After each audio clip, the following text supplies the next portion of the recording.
pupunta dito, pupunta doon. Talagang pinaglalaanan niya ng oras ang bawat isa sa atin. Palakpakan po natin ang landslide king ng District 2, Congressman Rolando Gomez. Thank you. Maraming salamat, Dorothy. Palakpakan natin ang ating energetic na MC. At binabati ko ang mga pamunuan dito sa Target 1 at Target 2 na madalas kong bisitahin. Tama ba yun? Makita nyo naglalakad dito, gabi o araw, umuulan o umaaraw. Tama ba yun? Ano sagot dyan? Yes o no? Madalas ba ako rito? Umuulan o umaaraw?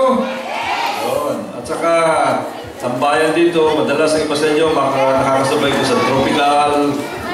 Sakaling man na makasabay ko kayo sa tropical, magpakilala kayo na taga-Target 1 o Target 2 kayo. O kaya, baka may taga-clinic dito, clinic o ipil. Lapitan nyo ako at sagot ko na ang merienda nyo sa tropical. Saka ako yan. Pero pakilala kayo. Nabati ko si Eddie Lyson, ang presidente ng Target 1. Eddie, yung dating presidente na madalas ko rin bisita, Art Yuson. Art. Ang presidente ng Target 2, Mary Ann Gallego. Pakpakan natin si Mary Ann. Isa nagkasama tayo dito sa may covered sa court. Ang member ng Board of Directors ng Target 2, Mirna Cirilo. Former President ng Target 2, Danny Asilo.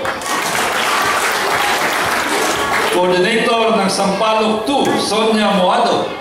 Ayan, may Sampaloc 2 dito. Kanina napakinggan nyo, si Jim Ferrer, dating konsehal ng bayan. Ayan, Jim. Coordinator ng Sampaloc 2, Monica Macahila. Kasama rin namin. Taga Sampaloc 2 rin, Puro 4, Divina Butak. At coordinator ng Sampaloc 2, Puro 1, Lily Caraga. At dito si Bill Margo. Ayan, si Bill Margo, ang aking coordinator. Isa sa mga coordinators natin sa Barangay BF. At nakita nyo, yung mga riders, nandun sila. Paranaque Riders, taga rito sa District 2. Ayun, nandun sila. Sa pamumuno ni Eduardo Madeja. At GPTA President ng Port State Elementary Extension, yung eskwelahan natin dito, Port State, no? Medyo nakakapagtaka minsan, bakit ba yung eskwelahan dun sa San Antonio at annex dito? Pero ganun talaga. Palakpakan natin si Anisan Aragon. At kanina, napakinggan natin ang ating butihing mayor. Palakpakan natin muli, Mayor June Bernabe. Ngayon ho, ang gusto kong pag-usapan natin ngayon yung pag-angat ng Parañaque.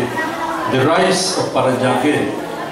Alam niyo, marami ang mga mayor, mga leader magsasabi, yung syudad namin maunlad, yung mayor namin outstanding, pero hindi pinapalanag kung bakit. Ito ipipresenta ko sa inyo, merong sukatan, malinaw na sukatan. At itong sukatan na ito, hindi galing kay Congressman Roy Logoles, hindi galing sa City Hall, kundi galing sa NEDA, National Statistics Coordination Board. Yan yung kakambal ng NSO. Tama o hindi ang statistika nila? Tama, di ba? Kasi official yan eh. Merong mahigit 100, mga 130 na syudad sa buong Pilipinas. Marami, ang dami syudad, Luzon, Visayas, Mindanao. Noong una ang Parañaque, pag hinahanay ang Parañaque, hindi nabibilang. Ngayon, hinanay ang lahat ng mga syudad at ginawang sukatan yung pondo na ibinibigay ng City Hall, ng Mayor, para sa serbisyo, yung budget. Ang ibig sabihin, pag mas malaki ang budget, bawat tao, mas mahusay ang serbisyo. Tama? Yes o no? Yes. Okay. Mas malaki, mas mahusay. Yes o no? Yes. Okay, ngayon, hinanay. Ito yung mga pondo na ginagamit sa pag-ayos ng kalye, yung patubig, yung eskwelahan, yung ospital na pinagagawa ni Mayor, yung eskwelahan, yung PUP, yung drainage, yung peace and order, mga mobile na nakikita nyo magaganda, fire truck, yung sasakyan ng mga eskwelahan, at marami pang iba. Diyan napupunta ang pondo. Mas malaki ang pondo, mas mahusay. Alam nyo, hinanay ang buong lahat ng mga siyudad sa buong Pilipinas. Ano ang number ng Parañaque? Dati nasa baba, doon merong mga naunang mga mayor, ang Parañaque ngayon, number 4 sa buong Pilipinas. Kung ikaw ay nasa eskwelahan, mahigit 130 ang mga estudyante at number 4 ka, mataas ang ranking mo o mababa? Mataas, honor student, di ba? Honor ka. Okay. Pero lalo kayo magugulat kung sino ang mga tinalo ng Parañaque. Yung iba, mga siyudad, maingay na una. Halimbawa, talo natin ang Puerto Princesa. Talo natin ang Cebu. Talo natin ang Iloilo. Talo natin ang Davao. Sa labas ng Metro Manila yan. Pasok tayo sa Metro Manila. Marikina na una, maingay yung mayor doon. Talo natin ang Marikina. Las Piñas, talo natin ang Las Piñas. Taguig, talo natin. Yung Pasay, talo natin. Mandaluyong, talo natin. Caloocan, talo natin. Valenzuela, talo natin. At lalo kayo magugulat, talo natin ang Manila, talo natin ang Quezon City. Ganyan kagaling ang Parañaque ngayon sa ilalim ng liderato ni Mayor June Bernabé. Sipin niyo yan. Ang nakalamang na sa atin, ang number 1, siyempre Makati. At klaro naman kung bakit number 1 ang Makati dahil malaki ang tax collection na ron. Ang dami nilang matataas mga building kasi mas maraming building, mas malaki ang income ng syudad. Yung dalawang pagkauna sa atin, kunting panahon na lang. Kunting panahon, siguro mga 2-3 taon, mauunahan na natin. Kaya nga nanghihinayan ako na next year, matatapos na ang termino ng ating mayor. Kaya sabi ko, alam niyo noon si Congressman Goles, nagbalak din at tumakbo ng mayor. Dahil sabi ko, siguro naman, kaya kong pantayan yung record ni Mayor Bernabé. Pero nung batang huli, inisip ko, mahabang panahon na lang nagsisilbi. Matagal na ako rito, di ba? Yung mga bata, yung mga maraming bata, hindi pa pinapanganak. Congressman ako, yan, wala pa. Yan, wala pa. Yung mga 15 anyos, wala pa. Kayo, dalaga pa kayo nun. Congressman na ako. Ganun na katagal. 6 na termino. At ako nagpapasalamat sa inyo dahil sa 6 na termino na yan, parati ako nananalo ng landslide dito sa Barangay BF sa buong Parañaque at sa 2nd District. Maraming salamat sa inyo. Sabi ko, matagal ako nagsisilbi. Kaya kinausap ko si Mayor. Si Mayor naman, 2 termino bilang Vice Mayor, 3 termino bilang Mayor. Sabi ko kaya, Mayor, tayong dalawa, matagal na nagsisilbi. Palagay ko, panahon na para magbigay daan tayo sa batang liderato. At yan nakikita ko na trend. Yung nakikita ko na uso sa Metro Manila at maraming lugar. Bata na dynamic at energetic at matalinong mga leader. At sabi ko sa kanya, Mr. Mayor, papayag ako magbigay daan, hindi na tatakbo ng Mayor. Kung ang tatakbo ng Mayor ay isang tao, nakakasiguro ako, ipagpapatuloy ang iyong paglilingkod, ang iyong vision, ang iyong pananaw, kasama mo, kasangga mo, kadugo mo, at yan ay wala iba, kundi si Benjo Bernabé. Matapos sa mag-isip sila, ang sagot ni Mayor, yes! Pero isang kondisyon, yung ang kinibento niya, ang kondisyon ang magiging vice mayor niya ay si Rico Goles. Ang sagot ko rin, yes. Alam niyo mga kasama, Benjo Bernabé. Ang kanyang edad, 37. Swak na swak yung kanyang edad. Tingnan niyo Kilalang kilala, Mayor Abalos, Benhar Abalos ng Mandaluyong. Anak ng isang magaling na mayor din. Naging mayor ng Mandaluyong sa edad na 35. 35. Ayan, 35. Ang ganda ng record niya. At pabalik-balik siya. Mahigit ng 4 na termino na mayor siya. Ibig sabihin, magaling na mayor. Muntinlupa, mahusay din pamamahala. Mayor Aldrin San Pedro, ang kanyang edad, 33. Maganda rin ginagawa, na-re-election doon, di ko sabihin, mahusay ginagawa niya. Freddy Tinga, doon sa Taguig, naging mayor siya sa edad na 36. At nakita niyo naman ang ginawa niya sa kanyang 3 termino na modernize niya yung Taguig. Dati parang probinsya ang Taguig, ngayon modern na ang Taguig. At ang pumalit sa kanya, mas lalong bata. Lani Cayetano, ang kanyang edad, 28. Naging mayor ng Taguig. Ilan taon na? 30. Pwede ka tumakbo ng mayor. Delikado tayo. Baka sa susunod na eleksyon, nagayahin niya si Lani Cayetano, tatakbo ng mayor, dahil mas mature siya ng konti kay Lani Cayetano. Sherwin Gatchalian, ayan, kaedad mo. 30 years old, mag-mayor ng Valenzuela. 3 beses na elect at baka tumakbo man ng senador dahil maganda record niya.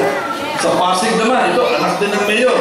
Mahusay na mayor. Kaya mahusay din sa mayor. Nasa dugo niya, yung mahusay na mayor, Bobby Eusebio, naging mayor sa edad na 39. At sa Makati, napakalaking siyudad, ang laki ng budget, 10 billion pesos ang budget. More than double ang budget ng Parañaque. Kaya naman hindi pwede ihambing ang Makati sa Parañaque. Pero sobrang laki ng budget nila. Naging mayor sa edad na 32. Anak din ng mahusay na mayor. Nasa dugo niya ang pagiging mahusay na mayor. Kaya ngayon, mahusay din ang kanyang record. At ito, ngayon popular na popular. Matagal ko na sinasabi ito. Naging mayor siya ng Naga sa edad na 29. Ang ganda ng record niya, nakatanggap ng Magsaysay Award. Yan ang isa, si Jesse Robredo, ang isa sa pinakamagaling na halimbawa ng young, dynamic na liderato. Nakatanggap pa ng Magsaysay Award, Jesse Robredo. Kaya ginawa siyang DLG Secretary. JB Ejercito, anak din ng mahusay na mayor, nasa dugo niya ang pagiging mahusay na mayor. JB Ejercito, naging mayor sa edad na 31 ng San Juan. At noong unang panahon, sa nakakaalala ng kasaysayan, Antonio Villegas, legendary mayor of Manila sa edad na 34. Sa mga probinsya naman, Governor Victor Yap ng Tarlac, 41 lamang, gobernador na. Governor David Suarez ng Quezon, 33 lamang, gobernador na at mahusay na gobernador. At ito, kilala niyo ito, E.R. Ejercito. Naging mayor ng Pagsanhan sa edad na 37 at sa napakahusay ang kanyang record bilang isang batang mayor. Tumakbo siya pagkatapos ng 3 termino na gobernador ng Laguna at nanalo si E.R. Ejercito na gobernador ng Laguna. Meron akong kilala, tumakbo ng Laguna, natalo. Si E.R. Ejercito dahil magaling na mayor, panalo. Tama ba? Yes or no? Benjo Bernabe. Swak na swak yung kanyang edad. 37 years old. Yes or no? Yeah, yes. Kaya dito si Benjo Bernabe, halimbawa ng young, dynamic, moderno, at matalinong liderato. Kaya pag titingnan niyo yung kasaysayan ng Metro Manila at yung mga ibang mga probinsya, pag tumakbo ang isang bata, dynamic, na mayor, hindi na natalo halos. Halos walang talo. Yan ang record. At lalo na, pag yung taong yan ay anak ng dating mayor. Kasi andun ang kombinasyon. Andun ang karanasan, andun ang dugo, andun ang lahi. At yan ang katangian na nakikita natin kay Benjo Bernabe, ang susunod na mayor ng Parañaque. Yes or no? Yes. Kaya lamang na lamang. At ang isang dahilan kung bakit lamang-lamang ang mga bata, kasi alam nyo, pag-aaral din ng NEDA. Ang edad, ang average age ng mga Pilipino ngayon, 22 years old, napakabata ang edad ng mga Pilipino. At siyempre, pag tumakbo ang bata na kandidato, kalaban niya matanda na, sino sa kalpagin nyo ang susuportahan ng bata? Siyempre, yung bata kandidato rin. Kaya yan ang dahilan. At ngayon po, gusto ko lang ipakilala, para makita nyo rin, ang mga nasa likuran at tabi ng ating Benjo Bernabe. Andito po, Ito, pinagmamalaki natin, barangay captain ng isa sa pinakamalagang barangay sa Parañaque kasi ang daming dumataan doon. Mga taga-ibang probinsya, taga-ibang syudad, at siya namamahala ng mahirap na interchange, yung Bikutan interchange. Napakagulo ng interchange yan, pero maganda ang kanyang pamamahala. Barangay captain siya ng 3 termino, presidente ng Liga ng mga Barangay ng Parañaque, at ito nakagulat, presidente ng Liga ng Barangay ng buong Metro Manila, Kapitan Jun Berata. At mula rin sa Don Bosco, andito rin po, winner din ito, ang kanyang nanay, pangkasalukuyang konsihala, 3 termino, si Baby Bustamante. Yung kanyang tatay, 3 termino rin, winner din, naging konsihal din, Jess Bustamante, at siya naman nagsilbi ng mahabang panahon bilang kagawad, Jackie Bustamante. At andito rin po, ito, bata pa, pero malawak ang karanasan. Naging isa sa pinakabatang konsihal ng kanyang panahon, nagsilbi ng 3 termino, winner, 3 termino. Ang tatay niya, naging konsihal din natin, winner ng 3 termino din, na si Winnie Esplana. Ito po, bumabalik, si konsihal, Juban Esplana. Ito, winner din ito, ang record niya. Yung kanyang great-grandfather, lolo ng kanyang tatay, ay naging senador ng Pilipinas, Soto, Senator Soto. Yung kanyang tiyo, senador din, sikat na senador, Senador Tito Soto. At yung kanyang tatay ay ginalan natin ng 3 termino bilang konsehal ng Parañaque, si Bal Soto, winner, wala iba, kundi si Waho Soto. At andito pa po, ito, winner na ito. Sa apelido na lang niya, bantog na bantog sa buong Pilipinas. Sino ang dinakilala sa Singson ng Northern Luzon? Di ba? Yung nanay niya, 3 termino, barangay captain ng San Martin de Porres. Siya naman ay nagsisilbi bilang kagawad doon sa kanyang barangay, isang batikang abogado. Mahusay na abogado, humaharap talaga sa korte. Pag sino sa inyo rito may gustong i-asunto, baka may problema kayo sa asawa ninyo, tutulungan kayo ng abogado ng bayan para makolekta yung kanyang sweldo. Yan ay wala iba kundi ang ating kagawad at magiging konsihal, Maitor Singson. At siyempre, yung pong nakahanay para tumakbo ng Vice Mayor, hindi na pakilala pa. Kilala nyo, kapatid nyo, marami sa inyo, mga bata dito, ilang taon, halos 20 taon, pasal sa bahay. Teenager pa ito, pasin pa ito, nakikita niya na sa bahay, hanggang sa lumaki, hanggang sa maging konsihal sa tulong ninyo. Ang #1 councilor ng buong siyudad ng Parañaque, Rico Goles. Binabati ko pala si Carlo Bernabe, pala si Carlo. Pwede ba tumayo kayo? Ayan. Anong masasabi niyo sa tindig nila?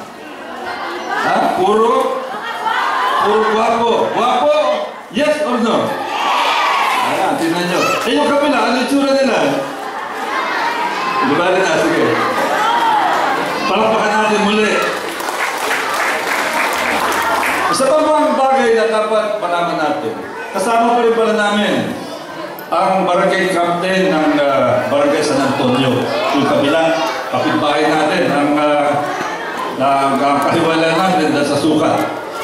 Hindi na siya masyadong bata, pero grabe, batang-bata ang kilos magpagsalita, batang-bata ang magsalita rin.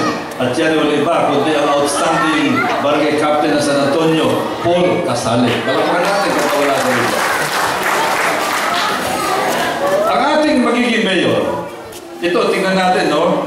Kasi maraming tataw. Siyempre, ang labanan sa politika, baluarte. Laban sa baluarte. Halimbawa, dito sa 2nd District, pag ikaw ay galing ng barangay BF, sa sobrang laki ng barangay BF, medyo naman ka ng konti. Kailangan yung mas maliit na barangay. Pasensya na yung mga iba, no? I'm just stating facts. Mas marami ang baluarte niya, mas lamang. Ang baluarte ng Benjo Bernabe ay ang District 2. Tingnan natin ang District 1. Ilan ang boto ng District 1? Ayan po, 130,000. Ilan ang boto natin dito sa District 2? 185,000. Ang lamang natin, katakot-takot na lamang, 55,000 ang lamang natin. Grabe ang lamang natin sa District 1. Kaya doon pa lang, lamang na lamang na.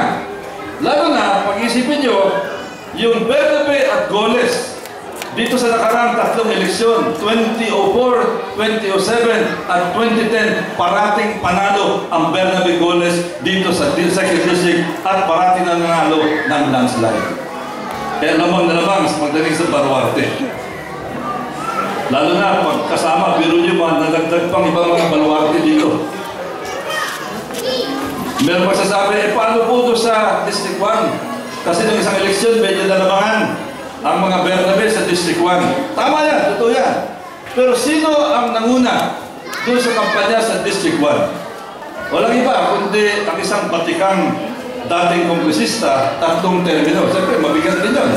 3 termino nagsilbi doon sa District 1. Ang kanyang pangalan, dating Congressman Eduardo Siarcita. Pero ngayon, si Ed Siarcita, kasama na namin dito sa Yes Team na ito. Kaya yung namulo ng kampanya doon sa District 1 noong 2010, kasama na namin. Kaya ang laking kawalan sa kanila. Yes or no? Yes! Ang malaking kawalan sa kanila. Kaya yan pa rin ang mga pag-usapan natin. Kaya ay isa pang bagay. Ito, nabanggitan ng konti noong una. Alam niyo kung kayo mamimili ng kandidato, ang isang napaka-importanting katangian, yung pagmamahal sa siyudad. Halimbawa, kayo, mamimili kayo ng asawa. Importante ba yung mahal kayo ng asawa ninyo? Yes, importante, di ba? Paano yung mapapatunayan mahal kayo? Halimbawa, may asawa na kayo, dalaga pa kayo. Ha? Wala na ikaw. Meron. Dari ikaw, no? Ito, kayo. May asawa ka. Tapos ang asawa mo, umalis, pumunta sa ibang babae. Nawala lang siyang na taon. Pagkatapos, bigla siyang sinuka ng babae. Tapos bumalik sa iyo, sabi niya, sweetheart, ikaw naman talaga ang mahal ko eh. Maniniwala ka ba sa kanya? Hindi, no? So, paano kanya? May ibang tao, umalis ng Parañaque, pagpunta doon, sabi niya sa lugar, mahal ko kayo, sabi niya. Kaya doon sa sinabi niya, mahal na yung lugar na yun, nahalal siya. Pero nung bandang huli, sinuka rin siya ng lugar, bumalik dito sa atin. Tatagay mo ba yung gano'n? Ngayon, magkumpara rin tayo ng serbisyo. Ito, importante rin. Importante rin. Gusto kong ihambing, i-report din sa inyo, gamitin pagkakataon ito, para i-report sa inyo ang aking mga ginagawa bilang congressman ng 2nd District. At bahala lang kayo magkumpara sa mga ibang kongresista. Alam niyo, katulad kanina, sinabi nyo yun, napagawa tayo ng napakaraming mga eskwelahan. Ang pinakahuling eskwelahan na pinagawa natin, ito po, ito ang 60 classroom, 4-story school building, doon sa barangay Don Bosco. Yan yung eskwelahan na nasunog doon, alala nyo, yung bumagsak na aeroplano sa Parañaque, sa barangay Don Bosco. Nadamay ito, nasunog. Halos lahat ng mga building yan, project ko. Pero mabuti na lamang, December 10 nangyari yan, December 12 nakausap ko si Presidente Aquino, at December 21, in only 11 days, nag-release ang Presidente ng 128 million pesos para kay Congressman Goles at para sa Parañaque. December 10, may bidding. Nung matapos ang bidding, nagsimula ang trabaho mga April. Sa loob lamang ng 6 na buwan, natapos itong 60 classroom school building na ito. Ngayon, pinakamalaki sa buong Parañaque at marahil sa buong Metro Manila. Project natin dito sa 2nd District ng Parañaque. Meron bang ganun sa kabilang distrito? Palagi ko, wala. Covered courts. Ito, number 22. Ito ang mga first phase, no? Pero, bilangin natin yung napagawa natin, itong pangkasalukuyang termino. Siyempre, huwag natin isama yung una. Yung pangkasalukuyang termino yung simula ng July 2010. Ang natapos ko, more than 40. At meron pang iba na natapos na pero hindi ko pa sinama sa bilang. Katulad sa BF, meron tayo dyan pala sa may Concha Cruz. Meron tayo rito, meron sa clinic, meron sa Ipil, meron sa Sampaloc. At maraming lugar dito sa BF. Mahigit 40. At nakakatuwa, ito po'y ginagaya na ng mga ilang kongresista, meron isang congressman sa isang probinsya sa Visayas ginaya ang plano natin, kinopya, nilitrato, at nagpagawa siya sa isang termino lamang ng 24 na mga covered courts sa kanyang probinsya. Libreng palibing. Meron ba tayo libreng palibing dito? Yes, meron. Ilang beses nakapasyal dito, doon, binakaburol, sa clinic, sa ipil, lahat yan ay covered ng libreng palibing. Tanong, meron bang libreng palibing doon sa kabila? Wala. Bakit kayo wala? Pareho lang kami may budget para dito. Bakit? Ganun kawawa naman yung first district. Samantalang tayo dito, walang problema. Tama ba? Sunod, National Kidney and Transplant Institute. Marami may sakit ng bato ngayon dahil sa klase ng pagkain. Pag merong sakit sa bato, dito po sa 2nd District, pinapadala natin hindi lamang sa ordinaryong ospital, kundi sa National Kidney and Transplant Institute. Pinakamagaling na ospital sa bato sa buong Pilipinas. Para yan sa 2nd District. Sa 1st District, meron o wala? Wala. Pero ginagawa ko, pag meron lumalapit na taga-1st District, sinasama ko rin sa programa. Dahil kawawa naman sila doon eh. TESDA. Meron tayong TESDA program. Itong pangkasalukuyang termino, 729 na ang ating naging scholar at madadagdagan pa. Tanong, meron ba sa kabila? Wala. Bakit ganun? Kung talagang mahusay ang servisyo, bakit dito meron? Pareho lang kami congressman, pero sa kabila, wala.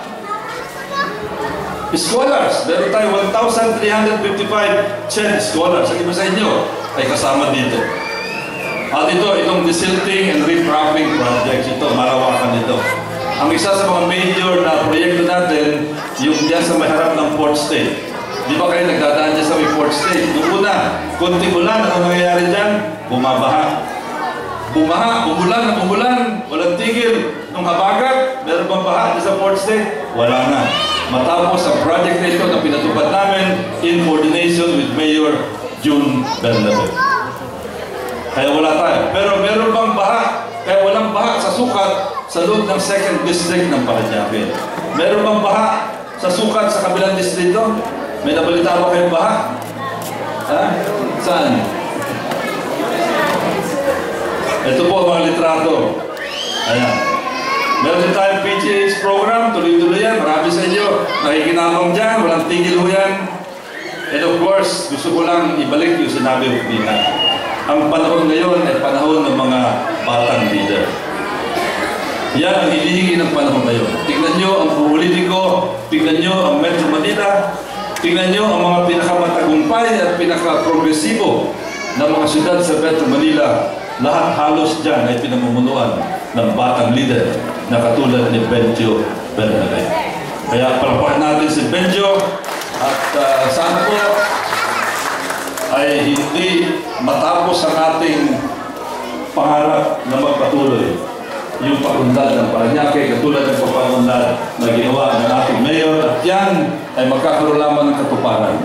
Kung ang ating pipiliin ay isang young, dynamic, energetic at matalinong leader na katulad ng mga taong nakaharap sa atin, Benjo Bernabe, Rico Goles, at itong hangay ng mga personalidad na tatakbo ng konsihal pagdating ng tamang panahon, June Berata, Jackie Bustamante, Juban Esplana, Wahoo Soto, at Maitor Singson, at andito pala, champion coach at coach ng mga champions, si Binky Pabis. At kasama na rin si Kapitan Paul Casale. Pwede ba tumayo ulit kayo? Nadagdag si Binky. Ayan, tingnan nyo. Ayan. Ano tingin nyo? Ha?